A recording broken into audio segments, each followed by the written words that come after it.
알아볼 직업이 누구냐면 바로 프로게이머입니다. 전직 카운터 스트라이커 프로게이머로 활동하시고 오버워치 감독을 거쳐서 지금은 레인보우 식스 시즈 감독으로 활약 중이신 이시우 멘토님입니다.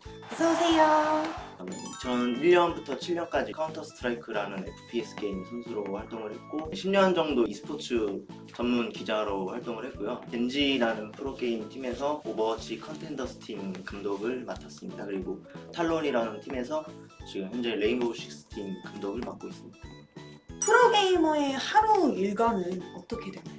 종목마다 조금씩 다르긴 한데 보통 오전 한 10시, 11시쯤에 기상을 하고 점심 식사를 하고 몸 풀고 하면은 12시에서 2시 정도가 되고 2시부터 6시까지 보통 이제 팀 연습, 8시까지 저녁 식사하고 잠깐 휴식했다가 다시 또 12시까지 팀 연습하고 이제 새벽에 다 팀 연습이 끝난 뒤에 코치와 선수들 간의 그런 피드백 시간 아니면은 새벽 3, 4시까지 개인 연습을 하고요. 프로게임단의 입단 과정 같은 거는 어떻게 진행되나요? 대부분 종목이 비슷한 과정을 거치는데 일단 그 해당 게임에서 최상위 랭크 안에 이제 들어야 되고 이제 보통 프로게임 팀들이 선수가 필요할 때 혹은 연습생들을 선발할 때 이제 그 트위터나 페이스북 같은 거를 통해서 선수 모집한다고 글을 올려요. 그러면 거기에 이제 신청을 해서 테스트를 보고 그걸 통과하면은 이제 선수 계약을 하는 거고 다른 방법은 이제 뭐 코치나 스카우터나 이런 사람들이 아마추어 경기나 일반 이제 랭크 게임 같은 데서 관전을 하다가 제안을 하는 거죠. 우리가 해보지 않을래? 우리 팀에서 연습생 해보지 않을래? 이런 식으로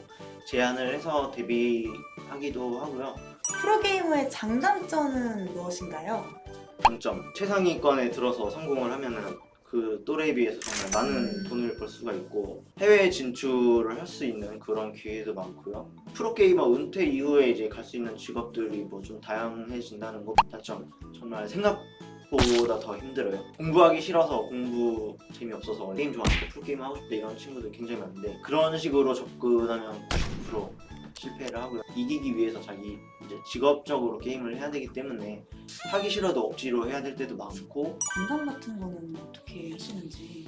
프로게이머도 부상이 좀 많거든요. 이제 좀 오래 앉아 있어야 되니까 뭐 근육통이나 이제 디스크 같은 거, 손목 터널 증후군, 흉부 관절증, 가장 심각한 게 우울증. 자기 관리 같은 경우는 이제 선수들이 알아서 정말 꾸준히 운동하는 수밖에 없어요. 구단 측에서 지원을 해주고 약간 이런 거는 없나요? 젠지에 있을 때는 그런 그 PT라고 하죠. 그걸 좀 지원해 주셨고 탈론에서도 이제 만약에 헬스를 가야 된다 그러면 이제 일정 비용을 지원해 주신다고 하는데 아무도 안 가요.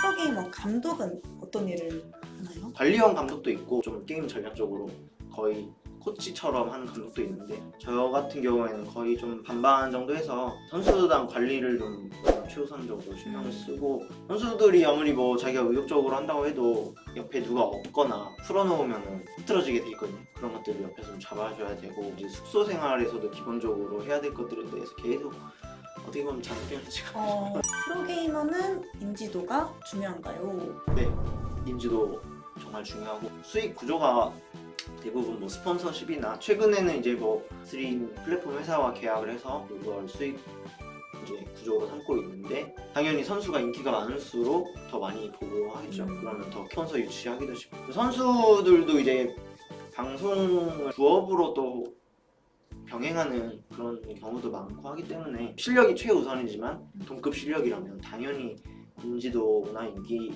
많은 선수가 더 많은 연봉을 받게 되고 더 많은 이제 연기 제한을 받는 거는 당연하다고 생각을 합니다. 프로게이머 평균 연봉은 얼마인가요?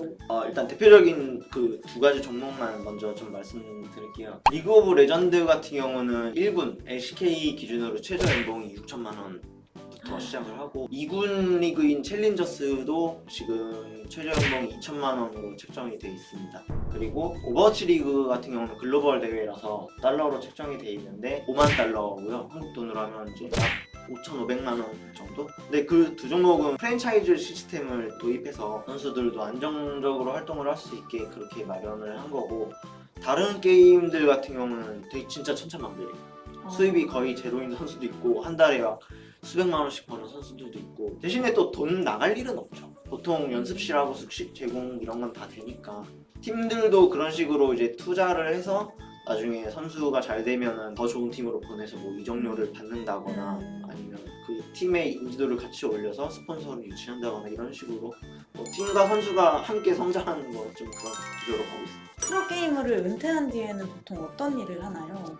코치나 감독 말을 잘하거나 좀 외모가 뛰어나다 이러면 해설. 요즘엔 제일 흔한 게 이제 스트리머나 BJ 활동, 프로게이머 학원이 많이 늘어나다 보니까 강사로도 활동을 많이 하고 스카우터나 에이전트로 활동하는 경우도 있고요. 아예 이제 완전히 다른 게임과 상관없는 공부를 하거나 일반 직장에 취업을 하거나 그런 경우도 있어요. 예전에 스타크래프트 프로게이머 중에 한 분은 은퇴하고 나서 공부를 다시 처음부터 시작해갖고 지금 치과의사 되신 분도 있어요.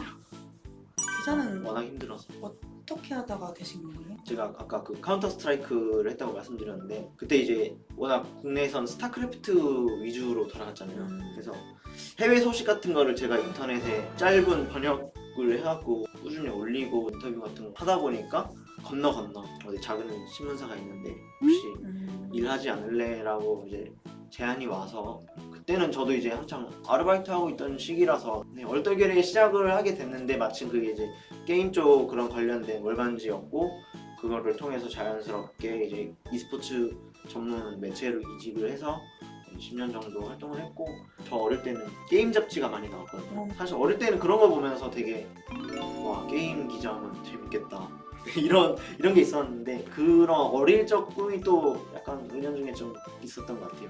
그런 게임 관련된 기사 볼 때마다 항상 프로게이머 분들이 네. 이렇게 아, 이렇게 하고 포즈요? 사진을 찍더라고요. 네네. 이거에 이유가 있나요? 저도 안 그래도 그걸 얼마 전에 다른 데서 얘기를 아. 다룬 걸 보고 왜 저럴까 생각을 해봤거든요. 근데 선수들한테 이제 사진 찍자고 요청을 많이 하잖아요. 포즈를 취해달라고 해요. 그럼 선수들이 그게 준비가 안 돼 있어요.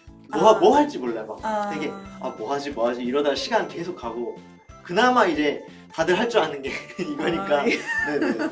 근데 이것도 잘하는 선수들이 이렇게 딱 어깨 딱 펴고 이러는데 잘 못하는 선수들은 막 어깨 막 이러고 사진 되게 좀 안 나오고 그래서 정말 그런 스타성 있는 친구들은 그런 것도 다 준비가 돼 있고 자기만의 시그니처 포즈가 있고 그런 것도 되게 프로게이머로서 되게 좀 중요한 것 같아요. 사진도 사진인데 인터뷰할 때도 말 잘하는 선수들은 인터뷰하는 재미가 있거든요. 근데 딱 질문 던졌는데 건답 딱. 네 좋아요 어이구. 이러면 아 진짜 금방 끝내고 싶어요. 어떻게 프로게이머가 되셨나요? 저도 처음에는 이제 재미로 게임을 했죠. PC방 다니다가 친구들하고 그냥 스타크래프트 하고 뭐 다른 게임 하고 이랬는데 한창 그 중학교 3학년쯤에 그 카운터 스트라이크라는 게임을 PC방에서 이제 구경하다가 저거 재밌어 보여서 따라하게 됐는데 대회도 처음 나가봤는데 재미를 많이 느꼈고 되게 흥미로운 경험이었고 대회를 처음 한두 번 나갔을 때까지도 큰 생각은 없었어요. 2001년에 WCG라는 e스포츠 게임 올림픽을 표방한 그런 글로벌 대회가 있었는데 제가 고등학교 1학년 때 그 당시에 코엑스에서 되게 크게 했거든요. 컨벤션으로 해서 심판 그런 거를 자문사로 이제 참여를 하게 됐는데 마지막 날에 그 카운터 스트라이크에서 캐나다 팀이 당시에 우승을 했는데 그 넓은 홀에서 금메달 목에 걸고 막 국기 올라가고 막 이런 거 보니까 너무 가슴 벅차고 막 설레는 거예요. 아 나는 이제 오늘부터 꿈이 이제 국가대표가 되는 거다. 그래서 이제 계속 도전을 했는데 끝내 이제 태극마크는 못 따라갔죠. 게임할 때 실수를 줄이기 위해서 어떤 노력이 필요하나요? 반복 학습이죠. 정말 몸에 익힐 정도로. 저도 약간 이거를 경험했던 게 긴장을 많이 했던 타입이라서 대회에 나가서 막 손을 떨면서 했는데 총 쏘는데 손 떨면 안 되잖아요. 굉장히 떨렸는데 몸에 익은 그런 플레이들을 하다 보니까 이제 경기를 풀어나갈 수 있게 되고 그리고 기본적으로 그게 되게 중요해요. 이미지 트레이닝이나 마인드 컨트롤 그런 거를 평소에도 해야 되고 경기 시작 전에도 계속 자기가 어떻게 해야 될까 이미지 트레이닝을 좀 많이 하는 게 탈런 합류하셨을 때의 소감은 어떠셨나요? 걱정이 좀 많이 됐죠. 네, 레인보우 식스를 한 번도 안 해본 상태에서 합류를 했기 때문에 일단 게임에 대해서 잘 아는 것도 중요한데 이제 이런 팀 게임은 그런 커뮤니케이션하고 선수들 간의 합을 맞추는 게 되게 중요하거든요. 네, 저는 그런 거에 대한 노하우가 있었으니까 그런 것들을 조금 집중적으로 많이 가르쳤고 그리고 레인보우 식스라는 게임 자체는 제가 안 해봤지만 FPS 게임을 제가 20년을 했기 때문에 정말 기본기는 어떤 게임이든 다 똑같아서 그렇게 큰 문제는 느끼고 있습니다. 게임 전 멘탈 관리는 어떻게 하나요? 예를 들어 경기라고 한다면 아까 제가 말씀드린 대로 이제 마인드 컨트롤, 이미지 트레이닝 이런 거를 많이 하는데 제가 선수들한테 추천하는 방법은 자기가 멋진 활약을 했던 장면들을 돌려보거나 아니면 그런 거를 편집한 흔히 말하는 매드무비 이런 거 있잖아요. 뭐 그런 걸 보면서 좀 이미지 트레이닝을 할 때고 내가 오늘 이런 활약을 할 거다 상상을 하는 거. 프로게이머를 이제 앞으로 준비하는 친구들에게 해주고 싶은 말.